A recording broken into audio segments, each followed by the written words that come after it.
think less and act more. Again, think less and act more. Say something about that. A lot of times one of the things that gets in the way of you being able to emotionally connect in is because you may be ruminating, you may be really reflecting, you may be holding in certain thoughts, certain ideas, certain schemas that have you locked in a particular place in your mind. Yeah, that have you locked in a particular place in your mind, also in your heart, that's keeping you trapped. And so instead of being bogged down and weighed down with the thoughts of what he did or what she didn't do or what she did or what he didn't do, it's really important that you just act. There's something that you and your boo, or better yet, there's something that you can do once this is done. There might even be something that you can do right now. I see some of y'all over here on Zoom, y'all are bunned up next to your boo. There's probably something that you can do, whether it be a simple touch, arm around the back, a grab on the butt, whatever it might be. That's not your butt. I mean, that's not your back. I'm sorry. Just get up off me. There's something that you can do to connect in. There's always something that you can do. And so, again, sometimes we allow our thoughts to get in the way. And real talk, sometimes conversations are needed to be had, but sometimes, what's required is simply just action. And, I would highly encourage you to sometimes get out of your head and into your life, into your relationship, and act instead of overthinking and overcomplicating things, because that brain, that mind it'll take you so many different places, and just harboring resentment, holding on to things that you need to move on from. I'm gonna tell y'all a real quick story. Actually, it was this week.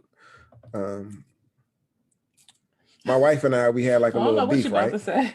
We had a little beef, a little tension. I probably said some things. I put a comment in the group earlier, something about, my wife giving me grace for my dumbassness sometimes. So sometimes I may be saying certain things that, rub her the wrong way.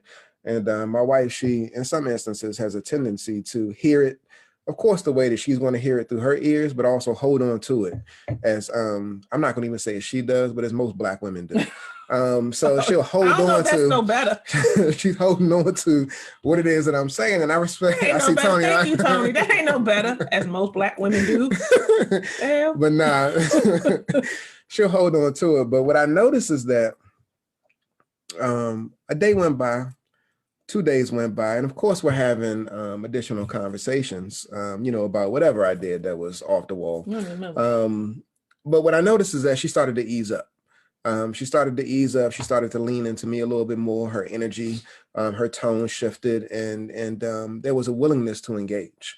And so it wasn't that per se that, she was over whatever issue it was that was on the table, but I noticed that she was acting. So she wasn't all up in her head, reflecting, ruminating, just being stuck on whatever dumbassness I showed up with that led her to be in the space that she's in or that she was in, but she started to move, and that shifted the energy. And so again, I'm lifting this up to say that, like, you might be feeling some sort of way, you might be thinking some things, but sometimes you just got to act. Yeah. Has anybody noticed that when you engage in action, it has the capacity and the ability to shift your thought? Like, it's the blood flow, it's the movement, it's the different perspective, it's the different angle. Like, I know 1,000% of the time, like when I be out running and stuff, most of the time I don't want to run. But, once I get going, I'm in it. And that shifts my energy, it shifts my flow, it shifts my mood. And so now that I'm in the process, I'm willing to lean in just even a little bit more. So again, just don't be ruminating, don't get stuck on the thoughts, just take action. Take action. That will definitely help to minimize the emotional distance in your relationship.